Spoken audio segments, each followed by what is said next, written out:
Hello and welcome to Enlightened Empaths, your community for the spiritually awakened, where we discuss, explore, and connect with fellow empaths, healers, intuitives, and seekers.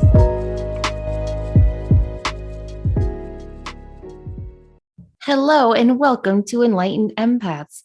Denise and I are so excited to bring this show to you. It's definitely going to be one of my favorite ones of the year and hopefully all of yours as well. We asked you to send in stories of connecting with your loved ones on the other side, and boy, did you all deliver. Thank you so much for being a part of our community and sharing your stories with us.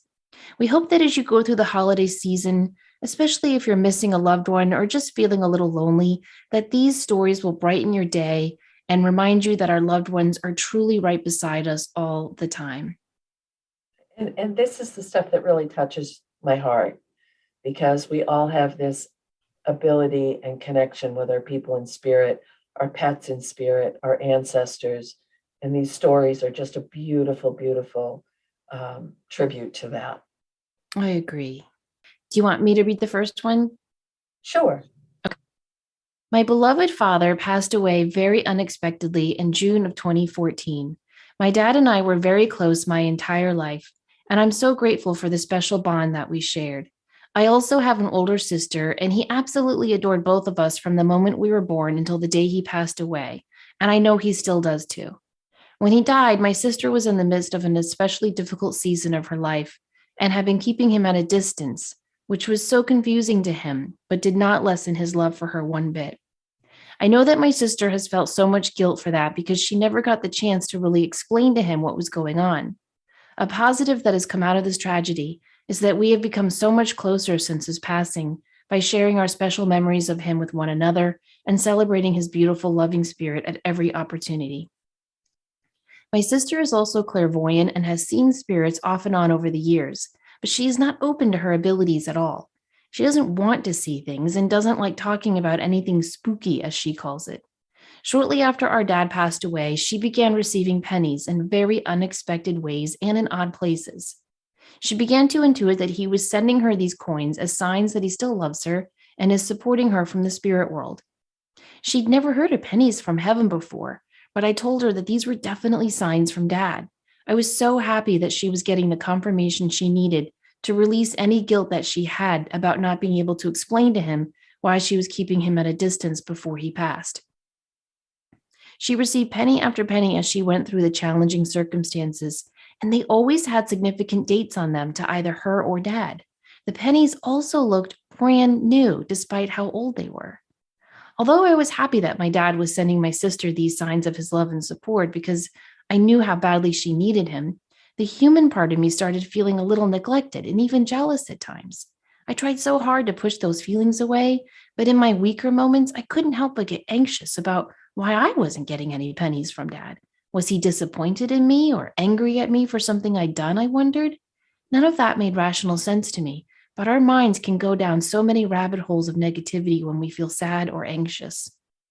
One Sunday afternoon in February of 2020, I was feeling especially down in the dumps about not receiving any signs from my dad since he'd passed. I was driving around the beautiful mountains of Vermont and finally reached a breaking point. I tearfully said out loud to him that I was grateful that he was showing my sister that he was still with her because she needed it more than I did at the time, but that I really, really needed him to try and find a way to send me a sign that he was still with me and looking out for me too. I didn't tell anyone about this mini breakdown and sort of put it out of my mind. The following day, I went to work as usual and didn't give any thought to the sign that I'd asked for. When I got home the next evening, though, my sister sent me a text message that said, "Hi, this is going to sound dumb, but I just picked up a bright, shiny penny from 1989 that I think is meant for you. Sorry if that sounds weird, but I know it's yours." I was floored. I was born in March of 1988, and my sister thinks that the dates of the pennies correspond with some of Dad's favorite memories of us. He always talked about how much he loved standing in the laundry room in the middle of the night when we were babies and rocking us back to sleep, and how much he missed those moments. I think that this penny related to that memory for him. I still don't know why it's easier for my dad to get messages like this through to my sister, especially because I'm the one that's interested in the spirit world and psychic gifts. And although I don't understand it, I am so, so incredibly grateful that he was able to get my penny to me through her. My penny is truly one of my most prized possessions, and it constantly reminds me of the wonderful love that I am blessed to have received from my dad when he was with us here on earth, and the love and support that I receive from him in the spirit world as well. Best wishes from Claire. Oh, okay, that is beautiful. But I have to say, Claire, I'm with you, girl. I would have been the same way. I would have been like, yeah, I'm so happy you're getting pennies, but where the hell is mine? I mean, don't wouldn't you be the same way? Yes. She mentions that her sister is naturally clairvoyant. You know, the sister resisted, is kind of scared by it, calls it spooky and strange. Nonetheless, she's the one who has seen spirits. And so, whenever we have those natural innate gifts within us, it's just going to be easier for spirit to link in with us that way. I don't know why that works the way it does. It just is what it is. Also, even though you have this very human need to hear from your dad, and I wouldn't even call that a mini breakdown, I would just call that a rational response to wanting to hear from your dad. I do think your dad is sending her more pennies because she's going through the most guilt and grief. Whereas you do have this connection to spirit, you do have this understanding of how it works. And so your father understands you don't need those pennies as much as your sister does. But boy, did he hear you and send you a penny exactly when you needed it. And I'm so glad he was able to do that.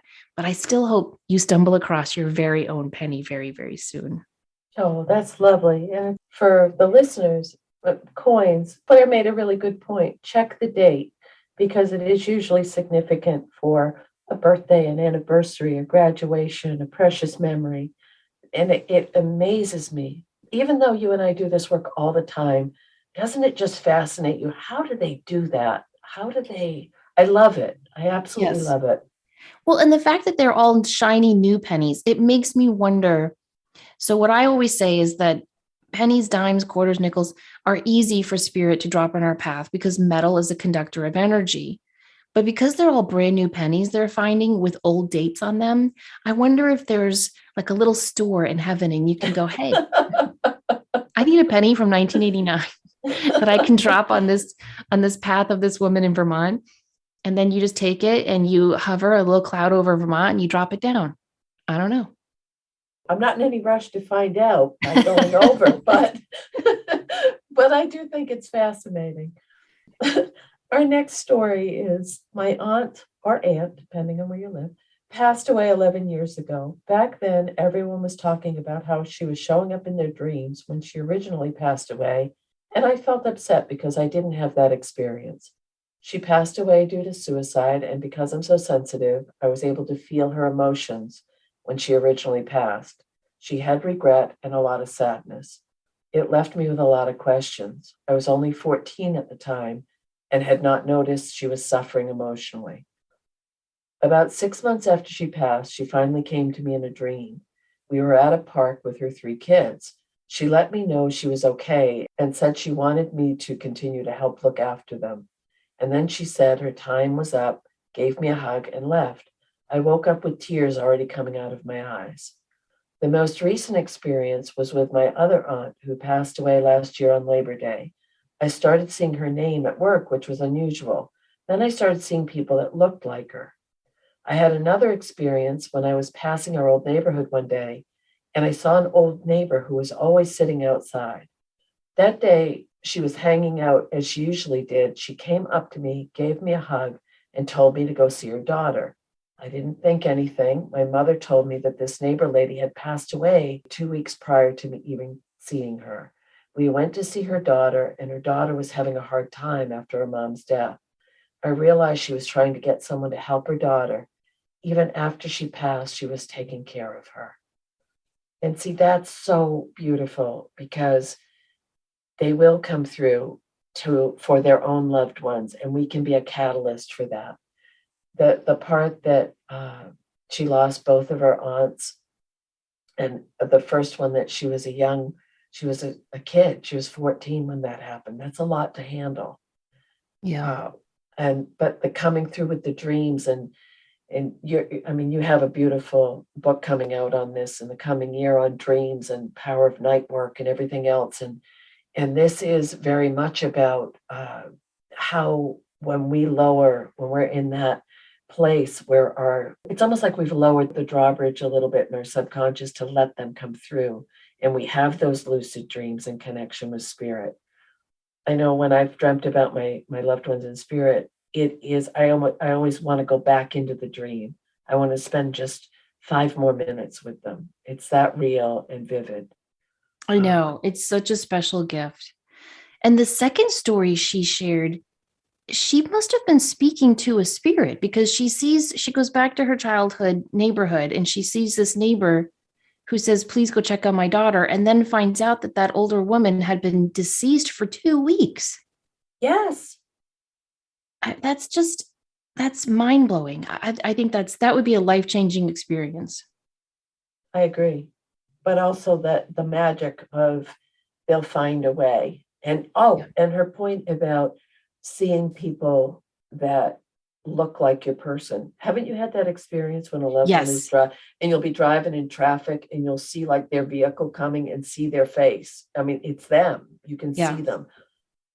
Or That has and happened to me a few times, not a lot, but a few times. And when it does happen to me, it happens in a series. Like I'll have a whole week where I'll see people that look like that person. right.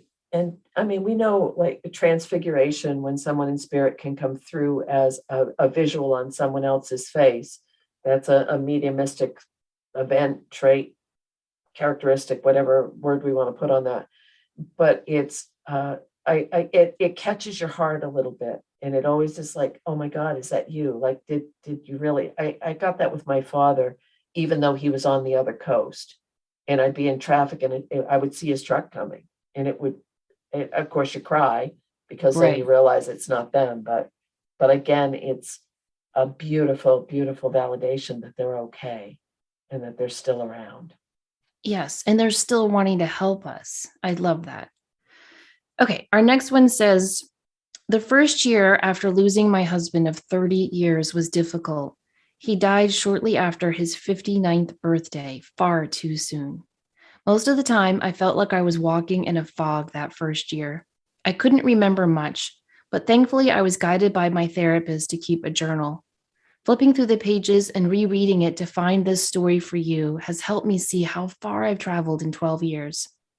After all the family had gone home and back to their lives, mine was far from normal. Some days, the only reason I left the house was to walk the dog.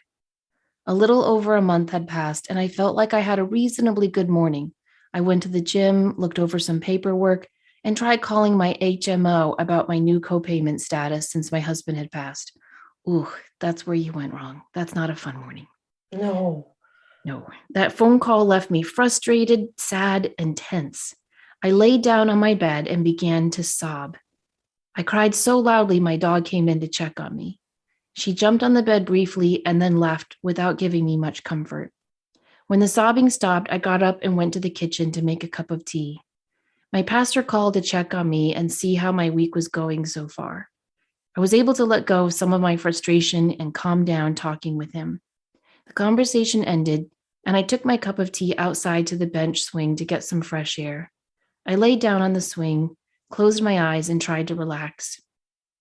I heard a bird singing, so I opened my eyes and saw a bird sitting on top of the antenna on my rooftop.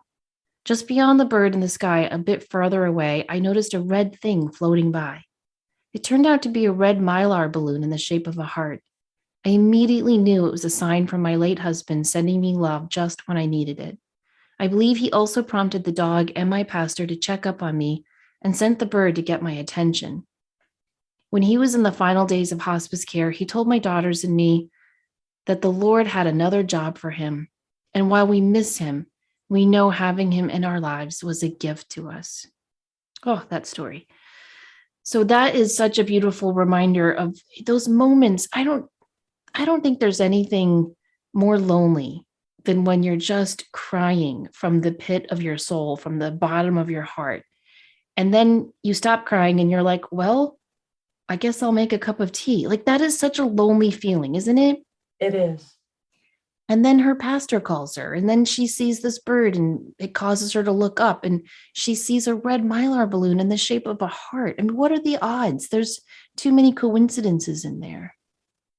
Yeah, we both know coincidences are not even a thing. Mm. I don't believe they're a thing anyway.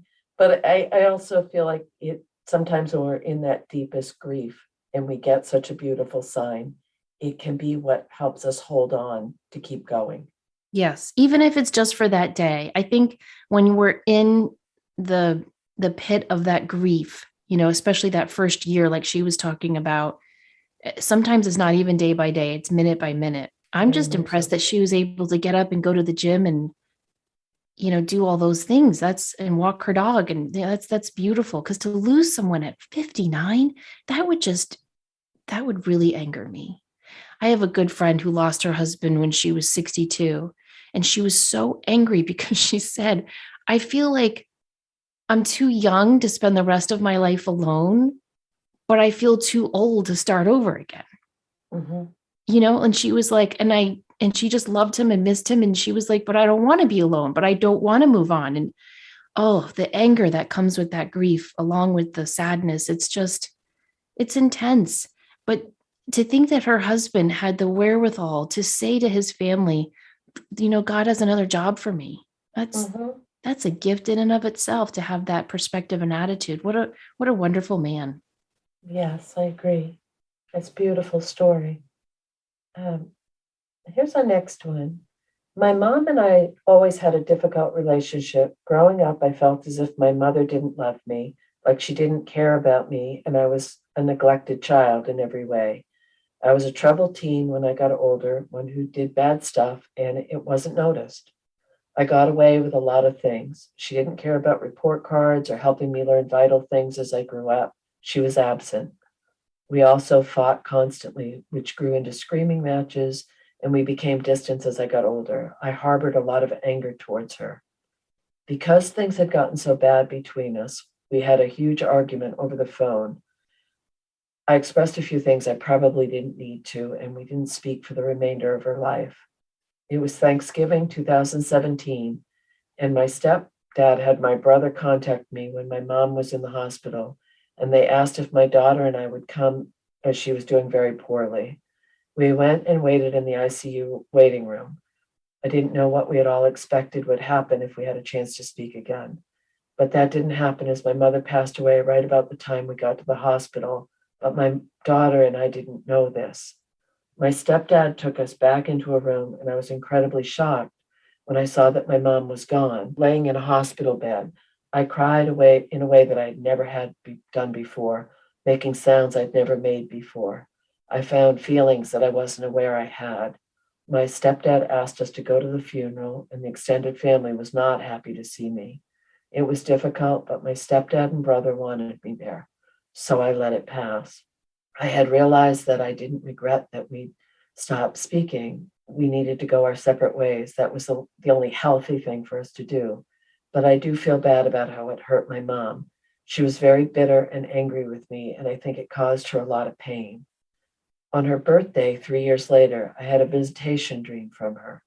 In this encounter, she was in her 20s and dressed in early 70s style, a happier time for her. My mom was very fashionable and made all her own clothes. Her hair was really long and straight. She had a bandana headscarf on. She wore a brightly colored tunic and pants. She didn't say anything. She just sat there with a lot of friends surrounding her, talking amongst themselves, and she never stopped looking at me, smiling the whole time. She was never a truly happy person when she was alive, always a tenseness and sadness about her. But now she was happy, at supreme peace, and carefree in a way I couldn't describe with earthly words. It was her, released of any burdens or negative thoughts, a happiness I think can only be achieved by crossing over to the other side. I knew she'd gotten a whole new perspective on life. While our eyes were locked in that moment, I knew that things were fine between us. I heard, I can forgive you for anything. I woke from sleep with such tranquility about how our relationship in this dimension had ended. She was at the ultimate state of happiness, and I knew things between us were on a level that could never have been achieved while we were both here in this dimension. I was very thankful for the visit and now feel truly at peace. Wow. Yeah, and it also what I mean this is a a very deep, soul rooted, vulnerable thing to put out into the world for this listener. And we appreciate, because I know there are other people who can understand this, feel this, resonate with this. But it also is the beautiful, beautiful reminder that the healing can continue even after the person has left. And sometimes that's what it takes for the real healing to occur and happen for both sides. Yeah. And I love that she said that she's at peace with the fact that they didn't speak at the end, because that's one thing that comes up so often in readings. Don't you agree? Like, I didn't get to say goodbye, or, we weren't talking at the end, or I'm not happy with our last conversation. That can hold someone down for a long, long time. It can change someone's whole trajectory in their life Mm-hmm. and can cause them to keep walking around in circles rather than moving forward. One thing that, and this is an excellent example of that, is if you're not able to make peace with someone in this lifetime, maybe talk to spirit, or talk to your guides, your angels, your ancestors, whoever you feel connected with on the other side, and say, please know I'll deal with this when I get over there. We'll revisit this when we're both on the other side. That's great advice. Yeah, because you're right. The healing does continue. And if I could just add some brevity to this heavy, wonderful story, I don't think when you're dealing with a person like this, I don't think it really matters if you're talking or not, because the angst is always going to be there. Do you know what I Right. mean? Like, whether you continue dealing with this difficult person or you make a choice to set a boundary and walk away, there's going to be angst either way. Like, I feel like this woman's mom and my mom should go bowling in heaven when my mom gets there. And I just had her over last month for Thanksgiving, and she was in a mood and she just complained about everything, the food, the way everyone, she came in a black taffeta gown. And I had on a dress and boots, but apparently none of us were dressed up enough. So she was just in a mood. And after like 2 hours, she just stood up abruptly and said, "Someone take me home." So I packed up a bunch of leftovers for her, but she left before I got to dessert. So I didn't pack up the desserts because, I hadn't served them yet. And she did not speak to me for 3 weeks because I did not pack up desserts. Oh my. Yeah. So I just think when you're dealing with a person who, at least on the earthly side of the world, has these uh, inclinations towards narcissism, shall we say, it's going to be difficult whether you choose to engage with them or not. And I do feel that many of these narcissistic people incarnate this way for a reason, to teach us something. And I'm so happy that this woman got this healing, this forgiveness, this peace, but also the reminder that that's not who her mom's soul is. Mm-hmm. Her mom's soul is happy and vibrant and alive and forgiving and loving. And I just love that part of the story. I did too, and that she was able to see her at peace and happy. Yeah. Okay. You ready for another heavy one? Oh my, I don't know. Get out the tissues. All right. Our next story says, "My dear brother passed in 2015 at the young age of 34. It was a sudden death, and it seemed that he was confused about how he had ended up on the other side, but also relieved to be out of his ailing body. I began dreaming vividly, and he was almost always present. We were always in transit somewhere, in a train station, at the airport, getting on a bus. In each dream, he'd make fun of me for packing too much for the trip. He was a major jokester in real life, so I didn't think much of it, but was so grateful for the dreamland visits. When I finally repeated these dreams to my husband, he laughed at me too. Then it dawned on me. He was making fun of me because I was carrying too much baggage. I had another dream and confirmed that yes, carrying around so much baggage is silly. You can't take it with you in the end, so does all the worrying and planning really matter? This experience was really the catalyst for my exploration into connection and communication with spirit. The bonus part of the story is that my living brother called me a few short weeks after our other brother had passed to let me know that he was having a baby, to which I replied, "Holy cow, me too." We had our babies 1 day apart from each other, and my little girl is like a carbon copy of our departed brother, and started talking about him at a very young age. It turns out she was a very open minded medium, and many of her psychic friends have confirmed that my brother is with her always as one of her guides. I hope this brings comfort and joy to other listeners. I'm so grateful to know that you are all out there. It reminds me that being this sensitive can be hard at times, but really is a superpower. Oh, Oh, okay, that one wasn't heavy at all, really. It was very uplifting, and we appreciate you sending that in. I love the message that your brother sent to you because honestly, I think we all need that message. And at least for me, I probably need to have that dream about once a month. We all really, because don't you? I'm always worrying like, have I done this? Have I called that person back? Have I paid for that bill? And it's all just baggage. it is. But we're all on that redundant loop tape sometimes at different points in our lives. And I love that her brother kept bringing through the same dream and with the baggage because that's how it works for me. They'll give me the same dream over and over and over, and they'll make it more and more simplistic until I finally get it.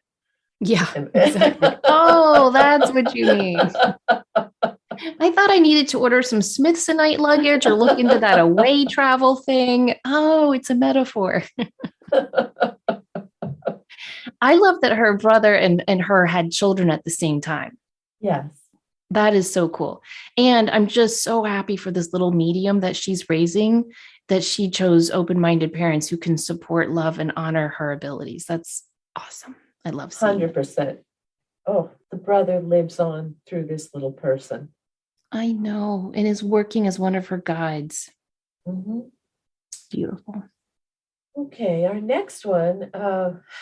My grandfather passed away in January from COVID, and I never really got to say goodbye.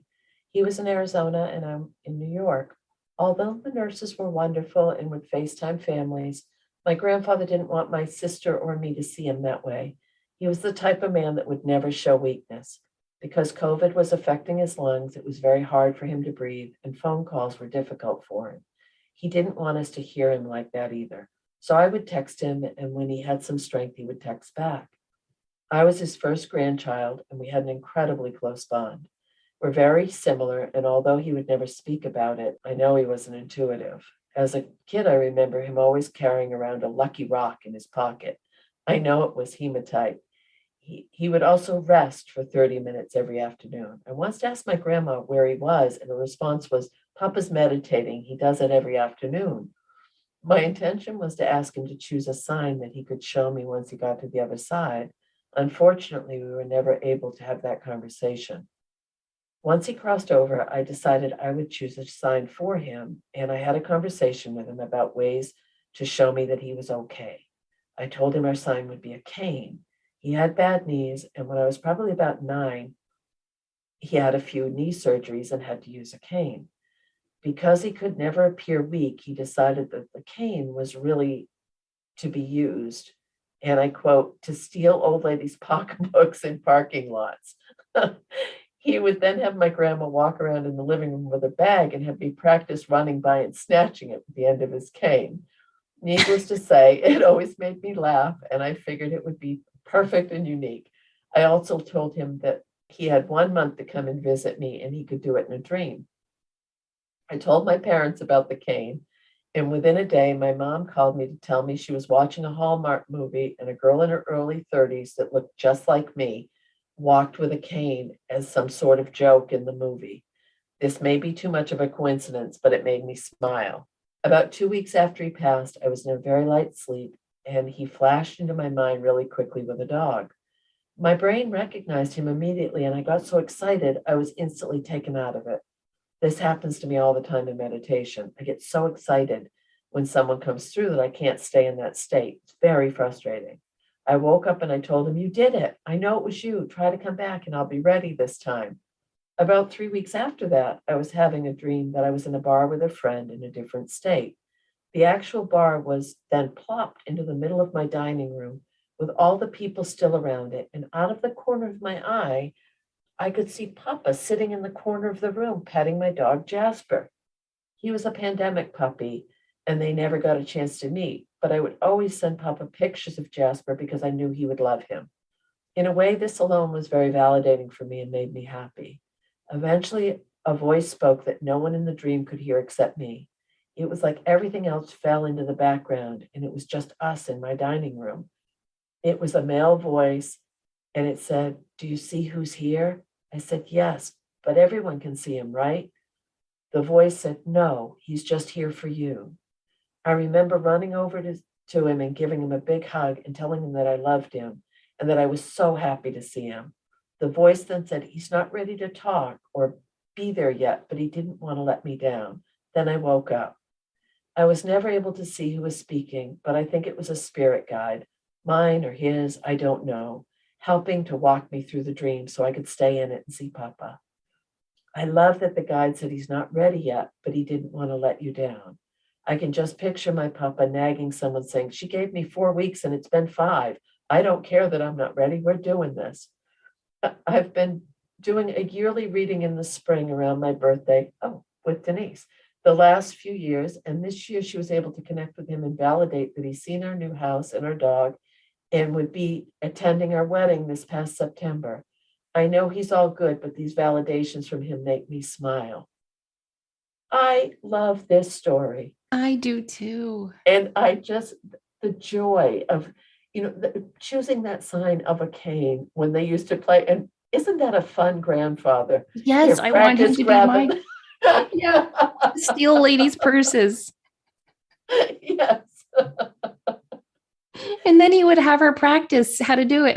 Yes, yes. And that's fun. And that's more priceless than any trinket or gift or toy, or that's the stuff that we remember and carry with us. She made a very good point of they come to the weddings, they come to the birthdays, they come to the events. They're still part of our lives and they still love us and we can still love them and they know that. Yes. Yes, exactly. And just to validate her, in all my research into these soul travel night worker dreams, so many people, including myself, have had experiences where we're talking to a guide and yet we can't see them.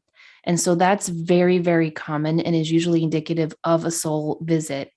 I've also experienced and been shown and told that once they get to the other side, they have to learn how to use their new energy, their new form to communicate and connect with us. And that takes a lot of time. And so the fact that he was able to get this to you in 5 weeks, not 4, but the guide said he doesn't know how to do this yet. So I'm here to facilitate this for you because he really needs to let you know he's happy, he's safe, he's okay, he made it to the other side, and he loves you. That's just so incredibly validating and confirming. And the voice that came through said that, "No, she gave me 4 weeks and it's been 5. I don't care that we're ready. We're doing this." That cracks me up Yeah. because And doesn't it's that so feel like it's, him. yes, that's the thing. They will let you know it's still them. They'll bring through a personality trait or something that even if she couldn't hear him but the feeling, never discount the feeling. Exactly. If you feel it was real and you remember it as vividly as you do, and you just have that sense of knowing, that's really all the confirmation you need. You just know it. You know it when you've had a visit. Yes. Okay, our next one says 3.5 years ago, we lost a very beautiful light from our family suddenly. Even though Ramona was technically my third cousin in law, she was much more of an aunt to me. She was such an inspiration and the life of the party. One of my fondest memories of her is listening to the Beastie Boys on canoe trips. Her husband would turn it on, start rapping along with it, and she would just break down dancing. I have a memory that pops up on social media a lot of her dancing on a beach on the Mississippi River along to the song Fight for Your Right. The love they had for each other was magical, true, deep, unconditional love. I am very fortunate to receive signs from Ramona frequently. She visits me as a hummingbird often, but shows up to my mom and others through electricity. My mom finds that often when Ramona has a message, she will come home from work and her camper radio will be blaring music. She'll text me and let me know what happened, and I'll ask her what she thinks Ramona wants. On our summer vacation with my cousins, I had one particularly stressful day. Everything was annoying me, and so I decided I needed some alone time and walked back up to the cabin. As I entered the cabin, I can hear the TV blasting the Beastie Boys. Confused as to why the TV was on and why music was playing, especially that music, I walked into the living room and see an episode of Futurama playing. This particular episode had the Beastie Boys on it. I let out a huge laugh and thanked Ramona. I knew she was with us and really enjoyed the fact that she was watching out for us. Later in the day, while eating dinner in the screen porch, I started telling my boyfriend about the Beastie Boys and how I knew it was a sign from Ramona. As I'm telling him, I look over and see a hummingbird flying around the outside of the cabin across the yard. At this point, we had been at the cabin for several days and hadn't seen a hummingbird, nor did we see one the rest of the week, despite spending most of our time outside and being on alert. I turned to him and said, "Oh my God, did you see that hummingbird? That's my validation. It's her." Just as those words came out of my mouth, the hummingbird that was once 20 feet away was now hovering right in front of the screen porch door looking at me. She hovered for 2 seconds, seeming to look directly at me, and then flew away. My boyfriend, who up until us getting together was a complete skeptic, was incredibly impressed. Of course, I immediately messaged my mom to tell her about the experience. As my cousins filtered out to the porch to eat dinner, I told them all the story. Not all were impressed or believed, but really, who cares? Ramona gave me a wonderful gift that day that I'll never forget. Wow. And that's from Nicole. And Nicole, I agree with you. Who cares? You got your sign twice, at least in that one moment, and you know it's Ramona, and that's what matters.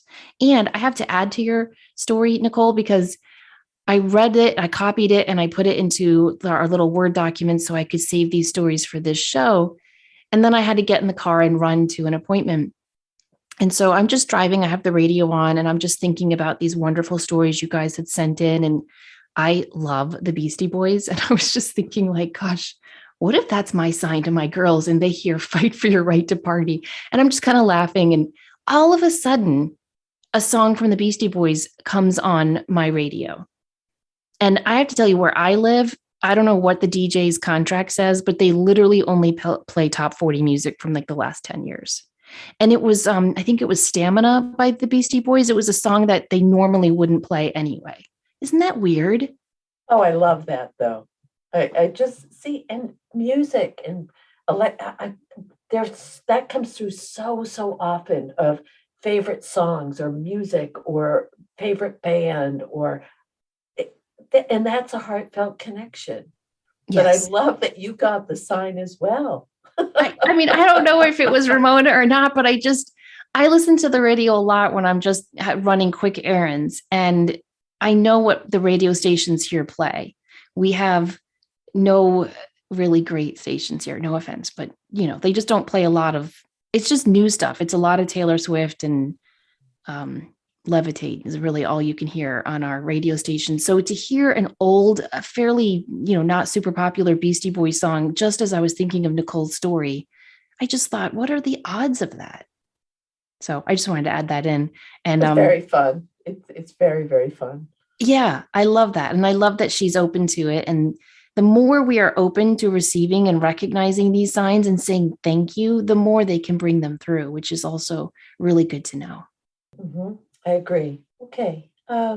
In early February 2020, before any of us knew what the rest of the year would have in store, I got the kind of phone call no one wants to get. It was a Saturday evening. My husband and I were in the middle of a game of Hot Shots Golf on the PlayStation. He paused the game to make himself a drink, freeing up my attention enough to notice the light emitting from my silent cell phone on the cushion beside me. It was my brother's girlfriend, Tristan. I answered the phone excitedly, happened to hear from her. Hey, what's going on? What she managed to utter through her sobbing turned my excitement into pure horror. My little brother, Joey, at the age of 24, had taken his own life. I can't convey the magnitude of the impact. I don't have the language to convey to you the pain and the questioning. In October that year, a woman named Brittany, who I didn't know but was connected to me through a very close friend, had asked my friend to see if I would be open to having a conversation with her because she had a message from my brother and he was being very insistent that she deliver it. My friend asked me if I would ever consider talking to a medium, and I was like, sure, it can't hurt. Good, she said, because I know one who has a message to give you. When I spoke with Brittany, I was very skeptical. Besides the peculiar fact that there was a 20-something-year-old woman who I didn't know telling me that my brother had been connecting with her from the other side on the other end of the phone. Her most urgent message was that my brother's best friend, someone who is like a brother to me, was having dark thoughts because of what my own brother had done, and that he needs to know that it's not his time or anyone's. This was something I had sensed on my own. So Brittany's message from my brother was confirming and kicked me into action. Brittany also told me that me, my brother, and his best friend were connected, and that we shared many lifetimes together, and that we were fated to be together. I couldn't fully accept what else she had to say due to its filtration through the lens of Catholicism and through her Catholic understanding of the afterlife. She upset me when she told me that my brother had to atone, which implicated to me of for his sin. Part of his atonement was to watch us suffer, she said. My friend didn't know this, but I'd already been speaking with a medium or an intuitive coach named Eva. I spoke with Eva about my experience with Brittany, and she explained that Brittany hadn't learned yet how to deliver the messages she was receiving, more or less, without first interpreting them through her own worldview. Fast forward about 4 months to February 18th, 2021, 10 days after the 1 year anniversary of my brother's death. I plan to attend my first Survivors of Suicide Support Group meeting. I first took my dog for a walk at a peach orchard a couple miles from my house beforehand. It was windy and very cold. I was very sad and missed my brother like crazy. As the sun set behind the mountain, I remember tearfully asking my brother if he was still with me. Later that night, I attended the survivors meeting. I cried the entire time. It was very emotional. Meanwhile, my mom, a narcissistic vampire who had been bombarded me with different variations of the same message for months. I'm so hurt. I have nothing to live for. You couldn't understand the pain I'm in because you don't have children. My pain is worse than your pain because losing a child is the worst thing a parent can ever go through, etc. Was added again via text message. I'd responded to her with some kind of aloof compassion of insincere care generally. But since I was already so emotional from attending the support group meeting, those feelings carried over into my conversation with my husband later that night. The conversation was more like a screaming, yelling, crying diatribe against my mom for completely neglecting to see how much I cared for Joey and mothered him, being a sister who is nearly 9 years older. I had a long list of all the things I did with and for him without any expectation of return and purely out of love that I considered to be mothering. These were things like helping him with homework, baking and decorating his cake for cakewalks, helping him get his first job, throwing him birthday parties, helping him get into college, helping him when he was thinking about buying a house. I laid it all on the table as my husband patiently and lovingly bore witness, and then I went to bed. I didn't talk to anyone else about this, not then, not ever.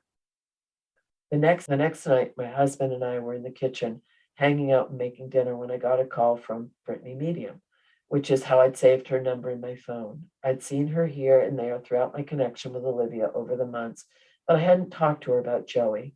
When I answered the phone, we chit-chatted a little, and then she told me she was cooking dinner when an image appeared in her mind of two kids playing on a dirt road near a pasture. It's funny because as I said it, I can imagine the image in my mind too. She intuitively knew the two kids were me and Joey. Then Joey came through and told her that she needed to get another message to me. So the message that she relayed to me was this: Joey says you fulfilled your role as a mother to him, even though you two didn't always get along. You were a mother figure. He loves and appreciates everything you did. He sees that you're going through hard times, but not to worry. I was so shocked. The relief I felt was immense. I told Brittany what had happened the night before and how her message had freed me from such a heavy weight. In a way, she was unfazed and basically told me she needed to go feed her kids and got off the phone. But to me, it was so powerful that it almost leaves me without words still. The phone call was another moment that changed my life. It's all the proof I need to know my brother is with me always. Since then, I've developed an entirely different outlook on life and afterlife. I know deep in my heart, on a soul level, that I'm still connected to my brother, even though it's not in his physical form as I knew it in this lifetime. And I'm very grateful that I've got my other brother, his best friend, still with me. Thank you again for all the blessings you share. Very sincerely, Lee. And this is a beautiful, beautiful letter on so many levels, not only with the connection with her brother, the validations, the love, but also that very, very important message of when someone, and I always use the term chooses to leave, because generally when people pass by suicide, they are in so much pain. There's a depth of pain that many of us, God willing, will never have to experience. And it leaves a lot of empty questions and space that we try to fill with. Did we do enough? Could we have been there? Why didn't they reach out? I love that she mentioned the survivors of suicide meeting. It's so important if you've lost someone that you love dearly, that you find the help that you need and you find like-minded people who could understand the level of pain that you're experiencing. And when it becomes a competition of who feels worse, that's never a good thing. That part of the letter, honestly, I know, just to add to someone's grief that way, that's awful. Yes. I love the way she wrote this letter, and I love the way she started it, because if you've ever been through a traumatic, life-changing before and after moment like that, what you were doing in those moments before is freeze framed in your mind. And the way she explains, like, just a typical night at home with her husband playing a video game, it's just, you can tell that moment is locked forever. And she describes it so beautifully. And something that has come through, you and I have been doing readings for, 2 decades now. Something that comes through so often for people who choose to take their life, we all get jobs on the other side. And one thing I hear so often from either people who have died from overdoses through addiction or from taking their life is that their job is watching over people who are dealing with similar challenges. Don't you hear that a lot too? Yes. Yes. And They so, often come back to help. yes. And so the fact that Joey was able to see that his best friend was having similar thoughts and to get through this message, this very important message that he needed to get through. And the only way he could see, which was through a mutual friend, this Brittany medium, I just think that is such a testimony to not only his healing and his progress in his new job in heaven, but also to the love that he will always hold for all of these people in his life. And, my heart goes out to Brittany too. She's a young new medium, but I think Eva, her other intuitive reader, was exactly right. She still needs to learn how to pass on messages. And that's something Denise and I teach in our classes. And it's something anyone who gets a reading needs to really keep in mind. Anything that comes through the world of spirit has to be filtered through the medium's beliefs, judgments, and biases. And so that can be tricky. I've connected people who have lost others through taking their own life. Denise, I know you have done that many, many, many times as well. I have never seen the word sin connected to that or needing to atone. Have you? No, no, or purgatory Or or nothing? No. limbo or and and just I know we have a lot of mediums that listen to the show, or a lot of people with mediumistic tendencies, and you just nailed it. You have to step away from what your own personal beliefs, religion, background. Yes, it's going to be a filter, but everyone has their own belief system, and to plant that seed that someone is stuck or trapped or needs to atone, I personally don't think we have the right to put that off on someone. I don't think and I'm not saying that the young medium, because it is, you grow and evolve the more and more you do this work, but being aware of how powerful what you bring through, because people are so raw and vulnerable. So Yeah, important. so important. And if he were in this limbo place, how would he be able to get these messages across? How would he be able to see that his best friend is struggling, that his sister is being bombarded by these narcissistic messages from their mother. He wouldn't. And so just the fact that he's able to see that and help that and pass that on, I think shows that he's gone to, the loving place that he deserves to be in. Yes. Very well said. And also, I think most of these or all of these listeners should be writers because these are just really well written stories, too, Oh, aren't they're they? beautiful. They're They're just beautiful. beautiful. Yes. All right. Our next one says, I lost my father last March, which was especially hard because he has always been the moon and stars and everything to me. My heart goes out to you, Samantha, because the struggles you've described on the show with your father's illness resemble my experiences with my own, who had Lewy body dementia. Oh, that's a tough one. Sending love and strength to you. Right back at you. Thank you. The grief is overwhelming at times, but early on, I was given some advice to ask for specific signs from him if I needed guidance or was just missing him. And it's always brought incredible results. For instance, when something big is happening or I'm just missing him, I'll ask him to send me his somewhat unusual name in an unexpected place within, say, 3 days. And there it will be popping up on a menu or as a weird autocorrect on a text from a coworker. Last week, I asked him to send me a penny in a non traditional way, and I found a photo of a penny on my bedroom floor. Why would anyone take a picture of that, much less save it? My favorite story, however, begins as I was going back and forth on a personal decision as to whether to pursue a relationship with a wonderful but somewhat aloof man whom we'll call George. After my typical overthinking, I finally said out loud, Dad, if I should keep this going with George, please send me a rainbow within 3 days. The next day, while driving with my mom, there was a faint little rainbow in the sky. I struggled to point it out while simultaneously trying to explain the significance to my mom.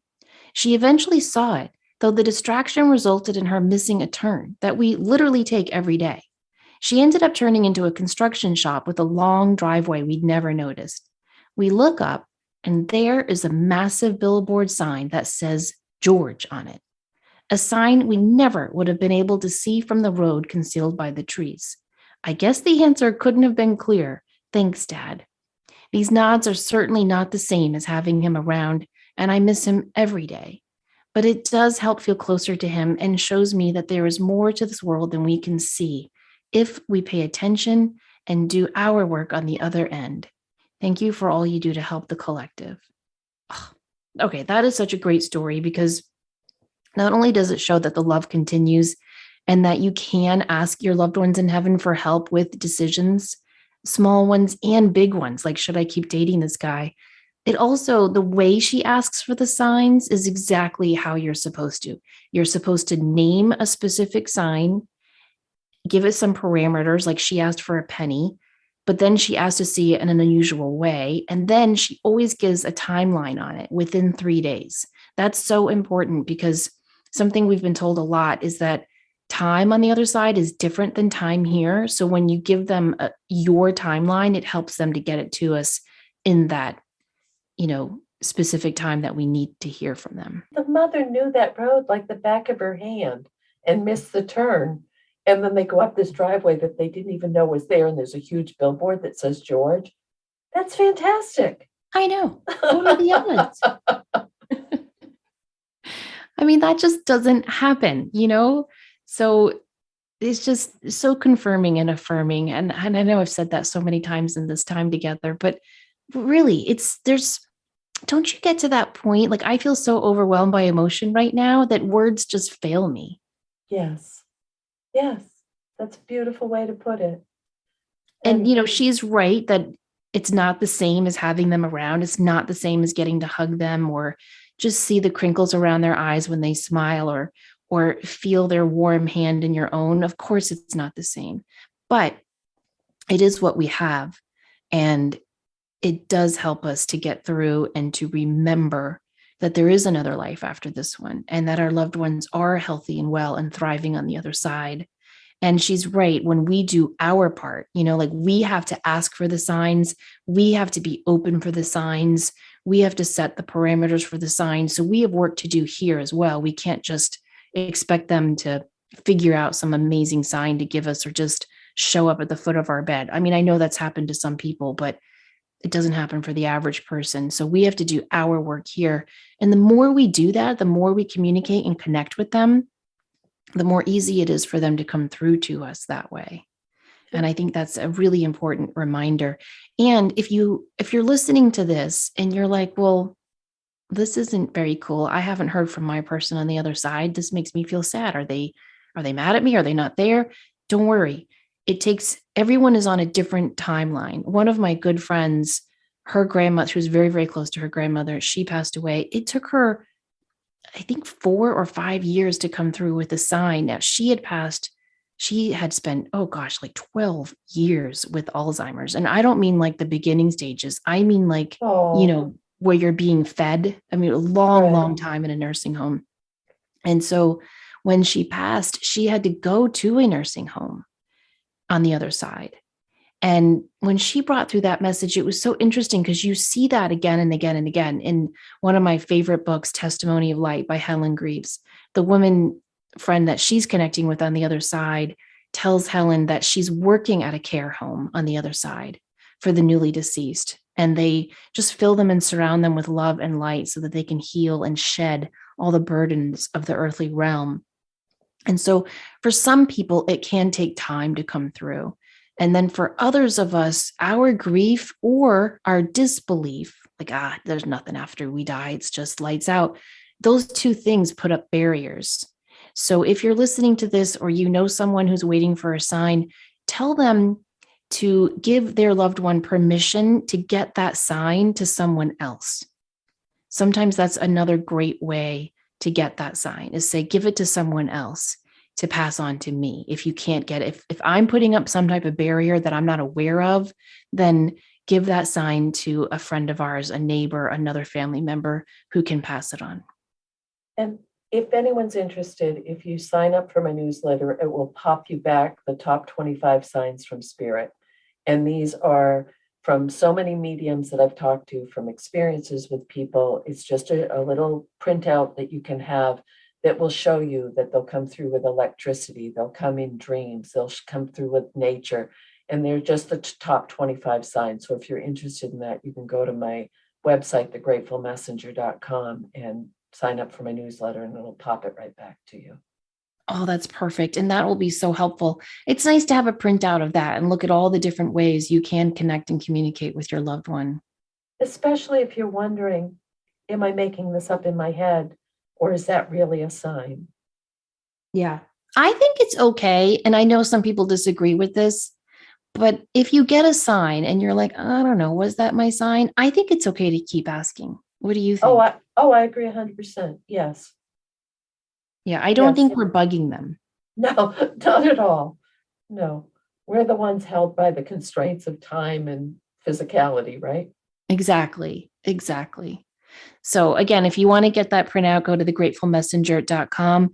I would love to do another show like this. How about you, Denise? I would. It brings us all together, but also we are all in this together. We all grieve, we all feel, we all want to know our loved ones are all okay.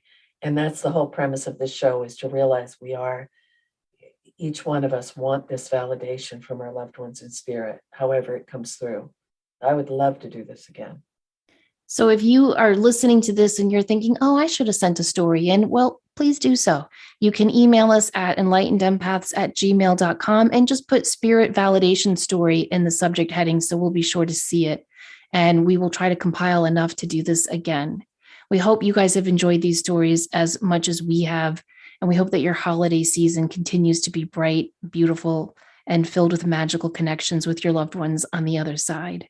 Please remember, as always, to show up, do great work, and share your light. Take care.